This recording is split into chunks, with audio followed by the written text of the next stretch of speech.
आधार card को बनते हुए 15 साल से ज़्यादा का समय हो चुका है, लेकिन आज भी आधार को लेकर कन्फ्यूज़न सभी के दिमाग में बने हुए हैं। कारण यह है कि आधार को लेकर सही जानकारी यूआईडीआई की तरफ से किसी ऑफिशियल वेबसाइट पर नहीं दी जाती है और अलग अलग विभागों में आपस में सामंजस्य नहीं। आज हम इस वीडियो में बात करने वाले हैं आधार कार्ड के खास 5 मुद्दों पर जिनको लेकर आपके दिमाग में कन्फ्यूज़न हो सकता है। नंबर 1, आधार कार्ड में पिता या पति का नाम अब आएगा या नहीं आएगा। नंबर 2, आधार कार्ड अब जन्म तिथि के प्रमाण के रूप में स्वीकार किया जाएगा या नहीं। नंबर 3, क्या आधार अभी भी हमारी नागरिकता का प्रमाण नहीं है। नंबर 4, आधार कार्ड ने एक नई एप्लीकेशन लॉन्च की है जिसमें आप आपके आधार कार्ड की जानकारी को आप घर बैठे ही बदल सकते हैं। तो इस एप्लीकेशन में आप क्या कर सकते हैं और ये एप्लीकेशन फेक है या सही है, इस बारे में हम बात करेंगे। और एक खास मुद्दे पे आज मैं आपसे बात करने वाला हूँ कि आधार कार्ड में हमें किन किन तरीके की चीज़ों को अपडेट कराने की आवश्यकता पड़ती है। तो आइए शुरू करते हैं सबसे पहले हमारे पहले मुद्दे से कि आधार कार्ड में पिता या पति का नाम अब आएगा या नहीं। देखिए, आधार कार्ड को लेकर बहुत पहले से ये स्पष्ट किया जा चुका है, कई ऑफिस मेमोरेंडम के थ्रू ये अलग अलग विभागों को सूचना दी जा चुकी है कि आधार कार्ड में जो उल्लेखित पिता या पति का नाम है, जैसे शुरुआत में जो आधार कार्ड बने उनमें अभी भी आधार कार्ड में सन ऑफ, डॉटर ऑफ या वाइफ ऑफ अभी भी लिखा हुआ आता है। तो ऐसे लिखे हुए किसी भी नाम को अब यूआईडीआई संबंध के प्रमाण के तौर पर स्वीकार नहीं करता है। और दूसरे विभागों को भी उसने ऑफिस मेमोरेंडम के माध्यम से ये बताया है कि इसमें लिखा ये नाम हम प्रमाणित नहीं करते हैं कि ये इस व्यक्ति से किस तरीके का संबंध रखता है। हाल ही में आपने सोशल मीडिया पर और न्यूज़ पर एक जानकारी देखी होगी कि यूपी सरकार ने आधार कार्ड को अब जन्म तिथि का प्रमाण मानने से मना कर दिया है। जबकि ये बात तो यूआईडीआई अपने आधार कार्ड या आधार लेटर पर कई सालों से लिखता हुआ आ रहा है कि आधार कार्ड आपकी जन्म तिथि का प्रमाण नहीं है। लेकिन फिर भी जब आप आधार कार्ड को लेकर यदि आप पेन सेंटर पर जाते हैं और आप यदि कहते हैं कि मेरे आधार कार्ड में मेरी जन्म तिथि मानिए 1 जनवरी 1989 लिखी हुई है, जबकि मेरी वास्तविक जन्म तिथि मेरी 1 जनवरी 1988 है, तो वो पैन कार्ड सेंटर आपको आपकी दूसरी जन्म तिथि जो कि सही है 1988, उससे आपका पैन कार्ड बनाने से मना कर देता है और आपको कहता है कि आपके पैन कार्ड में जन्म तिथि तो वही आएगी जो कि आपके आधार कार्ड पर लिखी हुई है, यानी 1 जनवरी 1989। तो जब आधार कार्ड पिछले कई सालों से अपने ई आधार लेटर पर यह लिख कर दे रहा है कि आधार कार्ड जन्म तिथि का प्रमाण नहीं है, तो क्यों पैन कार्ड आधार कार्ड को ही जन्म तिथि का प्रमाण अभी भी मान रहा है। साथ ही यदि आप मानते हैं कि आधार कार्ड की जन्म तिथि पैन कार्ड में मान्य की जा रही है, लेकिन जब वही आधार कार्ड आप पासपोर्ट बनवाने के लिए लेकर के जाते हैं तो आपकी उस आधार कार्ड की जन्म तिथि को नहीं माना जाता। ये बहुत बड़ा कन्फ्यूज़न है जो लोगों के दिमाग में चल रहा है। तो अब बात आती है कि आखिर ये सब कन्फ्यूज़न हो क्यों रहा है और इसका हल क्या है। देखिए, 2014 में जो योजना आयोग था उसे सरकार ने ख़त्म कर दिया। योजना आयोग सन 1950 में बना और 2014 में भारत सरकार ने योजना आयोग को ख़त्म करके एक नए विभाग का गठन किया जिसका नाम दिया उन्होंने नीति आयोग। अब योजना आयोग जो 2014 से पहले था और जो अब नीति आयोग है, इनके दोनों के पावर्स में बहुत अंतर है, लेकिन खास इनका काम यह है कि इनका दस्तावेजों के बीच में, विभागों के बीच में और राज्य सरकारों के बीच में नीतियों से संबंधित समन्वय बनाना नीति आयोग का काम है। लेकिन ये जो सारा कन्फ्यूज़न चल रहा है इसमें मैं यूआईडीआई को दोषी नहीं मानता हूँ, मैं दोषी मानता हूँ इस नीति आयोग को। नीति आयोग को इन विभागों के बीच में सामंजस्य बनाने की आवश्यकता है। जब कोई एक विभाग, जब किसी भी एक दस्तावेज को बनाने वाला विभाग, चाहे हम आधार की बात करें, पासपोर्ट की बात करें, पैन कार्ड की, वोटर कार्ड की या और किसी डॉक्यूमेंट की बात करें, जब वो दस्तावेज बनाया जाता है तो उसके साथ में कुछ सपोर्टिंग डॉक्यूमेंट्स को भी लिया जाता है। तो जब इन विभागों के आपस में सामंजस्य सही नहीं होगा, जब इनकी जानकारियों को एक दूसरे के साथ में कोलैबोरेट नहीं किया जाएगा, तब तक इस तरीके के सारे कन्फ्यूजन्स चलते रहेंगे। जब आधार कार्ड अपनी स्थिति को बहुत अच्छी तरह से स्पष्ट कर चुका है कि आधार कार्ड नागरिकता का प्रमाण नहीं है, उसका कारण कि आधार कार्ड को कोई भी व्यक्ति बना सकता है जिसके पास में वैध दस्तावेज हो। एक उदाहरण मैं आपको बताता हूँ। यदि कोई व्यक्ति हिंदुस्तान में यानी भारत में यदि 180 दिन से ज़्यादा यदि कंटिन्यू स्टे कर लेता है, वो हो सकता है वर्क वीज़ा पे आया हो, स्टूडेंट वीज़ा पे आया हो या किसी और तरीके के वीज़ा पे यदि आया हो, या हो सकता है कि वो शायद यहाँ पर अपनी कोई कंपनी स्टेबल कर चुका हो या करने वाला हो, कोई इन्वेस्टमेंट लेके आने वाला हो, ऐसे सभी लोगों को भारत सरकार द्वारा आधार कार्ड बनाकर दिया जाएगा। ये नियम है, ऐसा होता है।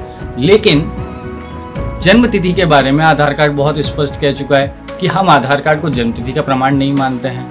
आधार कार्ड बहुत स्पष्ट रूप से UIDAI ने बता दिया है कि हम आधार को किसी संबंध के प्रमाण के तौर पर हम नहीं मानते हैं। तो जब UIDAI ने अपनी सारी नीतियों को स्पष्ट कर रखा है, तो ये नीति आयोग का काम है कि जो दूसरे विभाग जहां पर आधार कार्ड को इस्तेमाल किया जाता है, वहां पर वो आधार कार्ड को इन चीज़ों की प्रमाण के रूप में ना मांगे। अभी कुछ समय पहले तक जब आप पासपोर्ट बनवाते थे, शायद मैं आज से 2 साल पहले की बात कर रहा हूँ, 2 साल पहले तक आधार कार्ड को जन्मतिथि के रूप में लिया जाता था। तब भी आधार कार्ड पे ये लिखा हुआ आता था कि ये जन्मतिथि के रूप में मान्य नहीं है, लेकिन आप उसे ले रहे हैं। पासपोर्ट भारतीय नागरिक को जारी किया जाता है, लेकिन आज भी आप आधार कार्ड को बतौर एड्रेस प्रूफ आप पासपोर्ट के लिए आप इस्तेमाल कर रहे हैं। तो जब वो आधार कार्ड ये बताता है कि मैं ये प्रमाणित नहीं करता हूँ कि ये भारतीय नागरिक है, तो आप किसी नागरिक को भारत का पासपोर्ट जारी करने के लिए आधार कार्ड को आप कैसे इस्तेमाल कर सकते हैं? पूरी तरह से दोष है नीति आयोग का, या फिर सरकार को इस बात पर ध्यान देने की जरूरत है कि किसी एक नए ऐसे विभाग का गठन किया जाए, यदि नीति आयोग इन सारे काम को करने में सक्षम नहीं है, जहां से कि इन दस्तावेजों के आपसी समन्वय को बेहतर बनाया जा सके और लोगों की परेशानियों को खत्म किया जा सके। अब ये तो रही क्यों हो रहा है वो बात। अब मैं आपको ये बताता हूँ कि आधार कार्ड में आप ऐसा क्या करें कि आपको इन सारी परेशानियों का सामना न करना पड़े। देखिए, आधार कार्ड में खास 3 तरीके के अपडेट किए जाने ज़रूरी होते हैं। यदि आप आधार कार्ड को इस्तेमाल करना चाहते हैं, इस्तेमाल क्या करना चाहते हैं, आधार कार्ड आपकी मजबूरी है, बिना आधार कार्ड के आपके बहुत सारे ऐसे काम हैं जो नहीं होते हैं, तो आधार कार्ड को आप अपडेट कीजिए। 3 तरीके के अपडेट आधार कार्ड में करना ज़रूरी है, जिनको आपको ध्यान देना चाहिए। सबसे पहला, जिसे हम कहते हैं डेमोग्राफिक अपडेट। डेमोग्राफिक अपडेट से मेरा मतलब है कि जो आपकी व्यक्तिगत जानकारी जो आधार कार्ड में आती है, जैसे कि आपका नाम, जैसे कि आपकी जन्मतिथि, जैसे कि आपका पता, जैसे कि आपका मोबाइल नंबर, आपका ईमेल आईडी, ये सारी जानकारियाँ डेमोग्राफिक जानकारियाँ हैं। इन सभी जानकारियों को अपने आधार कार्ड में अपडेट कराइए। यदि इनमें कोई गलती है तो आपके आधार कार्ड में दूसरे तरीके का अपडेट होना चाहिए, वो है बायोमेट्रिक अपडेट। बायोमेट्रिक अपडेट से मेरा मतलब है कि जिसमें आपके आधार कार्ड में आपका लेटेस्ट फोटोग्राफ हो, आपके लेटेस्ट फिंगरप्रिंट हो और आपकी लेटेस्ट आईरीज को आपने आधार कार्ड में अपडेट कराया हुआ है। देखिए, कई मामलों में ऐसा होता है, मानिए किसी बच्चे का आधार कार्ड जब पहली बार बना था तब उसकी उम्र रही 10 साल। अब आज उस बच्चे की उम्र जो है वो 15 साल बढ़ चुकी है। अब 15 साल उम्र बढ़ने पर उसकी बायोमेट्रिक्स में, उसके चेहरे में, उसकी आईरीज में, उसके फिंगरप्रिंट्स में बदलाव आना स्वाभाविक है। तो यदि आपके आधार कार्ड को आपने 10 साल से ज़्यादा का समय हो चुका है और बायोमेट्रिक अपडेट यदि नहीं कराया है, तो मैं आपको सलाह देता हूं किसी नज़दीकी आधार सेवा केंद्र पर जाकर अपनी डेमोग्राफिक डिटेल्स को और अपने बायोमेट्रिक को आधार कार्ड में ज़रूर अपडेट कराएं। तीसरा और सबसे इम्पॉर्टेंट अपडेट जो आधार कार्ड में किया जाना है, लेकिन ना तो सरकार इस बात पर ध्यान दे रही है, ना ही हम लोगों में इतनी अवेयरनेस है। देखिए, 2011, 12, 13, 14 शुरुआती दौर में जब आधार कार्ड बने, तब आपने ये ज़रूर देखा होगा कि आधार कार्ड बनवाने के लिए लंबी लंबी लाइनें लगा करती थी।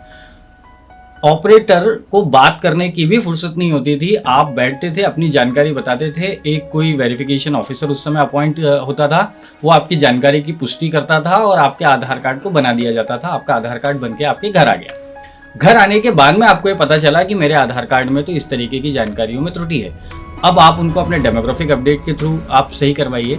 लेकिन ऐसे सभी आधार कार्ड, खास बात बता रहा हूं आपको, ऐसे सभी आधार कार्ड जिनमें आपके वर्तमान आइडेंटिटी प्रूफ, जिससे ये पता चलता हो कि आप कौन हैं, और आपके वर्तमान पते का प्रूफ यदि आधार कार्ड में अपडेट नहीं किया हुआ है, तो UIDAI एक्ट 2016 के रेगुलेशन 28 में आपके आधार कार्ड को सस्पेंड कर सकती है।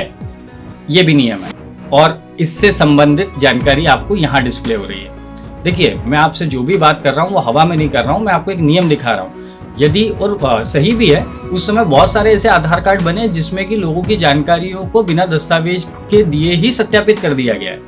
तो UIDAI चूंकि अब आधार इतना महत्वपूर्ण दस्तावेज बन चुका है, तो उनको एक बार दोबारा सत्यापन कराना चाहती है, और ये आपको आज नहीं करना है, ये आपको हर 10 साल में एक बार करना है। UIDAI ने अपनी तरफ से आपके डॉक्यूमेंट अपडेट, जिसकी मैं आपसे बात कर रहा हूँ, आपके करंट ID एड्रेस प्रूफ के अपडेट के लिए एम आधार एप्लीकेशन UIDAI की ऑफिशियल वेबसाइट पर जून 2026 तक ये सुविधा बिल्कुल निःशुल्क दे रखी है। लेकिन यदि आपको एम आधार एप्लीकेशन या UIDAI की वेबसाइट को एक्सेस करने में यदि आपको परेशानी होती है तो आप अपने नज़दीकी आधार सेवा केंद्र पर जाएं।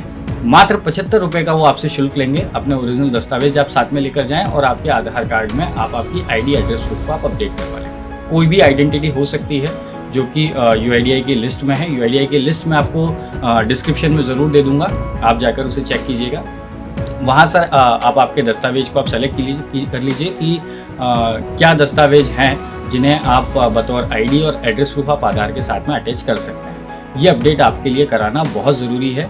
मैंने कई लोगों के आधार कार्ड को डॉक्यूमेंट अपडेट ना होने की वजह से सस्पेंड होते हुए देखा है। हालांकि उसका रीएक्टिवेशन का प्रोसेस भी है, वो मैं आपको किसी एक नेक्स्ट वीडियो में ज़रूर बता दूंगा कि यदि आपके आधार कार्ड को यदि सस्पेंड कर दिया गया है तो किस तरीके से आप उसे रीएक्टिवेट करा सकते हैं। अब एक न्यूज़ बहुत वायरल हो रही है जिसमें ये बताया जा रहा है कि आप आधार कार्ड को आप घर बैठे आप सुधार सकते हैं। तो क्या ये एप्लीकेशन सही है या ये कोई फर्जी एप्लीकेशन है, इस बारे में हम बात करेंगे। देखिए, UIDAI ने एक आधार के नाम से एक एप्लीकेशन को लॉन्च किया है और ये एप्लीकेशन बिल्कुल जेन्युइन एप्लीकेशन है। लेकिन UIDAI को शायद इस एप्लीकेशन को अलग से लॉन्च न करते हुए इसी फीचर्स को एम आधार एप्लीकेशन पर यदि मर्ज कर दिया जाता तो शायद लोगों के दिमाग में कन्फ्यूज़न नहीं होता कि एक ही UIDAI की एक ही आधार कार्ड की दो अलग अलग एप्लीकेशंस क्यों हैं। तो मैं आपको फिर भी बताना चाहता हूँ, ये एप्लीकेशन बिल्कुल जेन्युइन है, UIDAI की तरफ से जारी की गई है। अब इस एप्लीकेशन में आप क्या क्या कर सकते हैं। देखिए, इस एप्लीकेशन में फ़िलहाल सिर्फ एक ही फीचर अवेलेबल है जो सुधार से संबंधित है, वो है आपके मोबाइल नंबर को आधार कार्ड में अपडेट कर देना। लेकिन ये एप्लीकेशन में आपके मोबाइल नंबर को आप तभी अपडेट कर पाएंगे जब आपका आधार कार्ड बायोमेट्रिक अपडेटेड होगा, क्योंकि ये एप्लीकेशन काम करती है आपके फेस ऑथेंटिकेशन से। यदि आपका फेस जो अभी आपने मोबाइल पे दिखाया है वो यदि आपके आधार डेटाबेस के साथ में यदि मैच कर रहा है तो ही ये एप्लीकेशन आपको एक्सेस होगी। अदरवाइज़ ये आपको फेस ऑथेंटिकेशन नॉट सक्सेस या इस तरीके का कोई एरर मैसेज देगी, एप्लीकेशन को आप एक्सेस नहीं कर पाएंगे।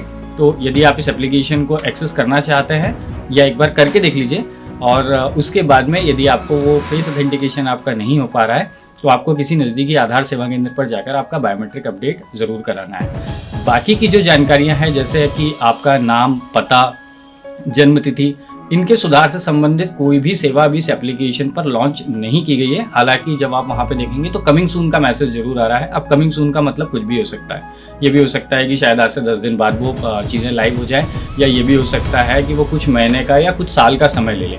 और फेस ऑथेंटिकेशन UIDAI ने 2019 में एक बार आधार कार्ड डाउनलोड के लिए भी शुरू किया था। मुझे कारण नहीं पता, लेकिन उस फेस ऑथेंटिकेशन को शायद 1 या 1.5 महीने के अंदर ही बंद करना पड़ा था। हो सकता है कोई सिक्योरिटी रीजंस हो जिन फीचर्स को अपडेट करके अब UIDAI ने अपनी इस एप्लीकेशन पर दिया हो।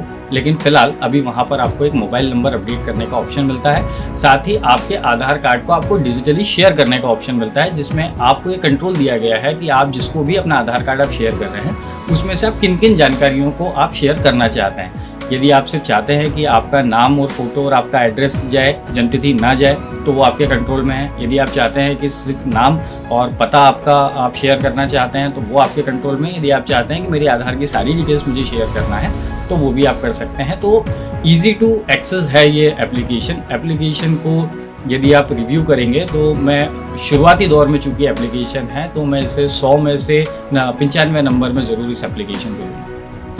यदि आपको ऐसा लगा हो कि ये मेरा वीडियो आपके किसी काम आया है और इसी तरीके के वीडियोस को आप आगे भी देखना चाहते हैं जिसमें मैं आधार कार्ड, पैन कार्ड, पासपोर्ट और गजेट के बारे में मैं आपको जानकारी देता हूं, और भी इस तरीके के डॉक्यूमेंट की जो अपडेटेड जानकारी है मैं कोशिश करता हूं कि आप तक ज़रूर पहुंचा सकूं।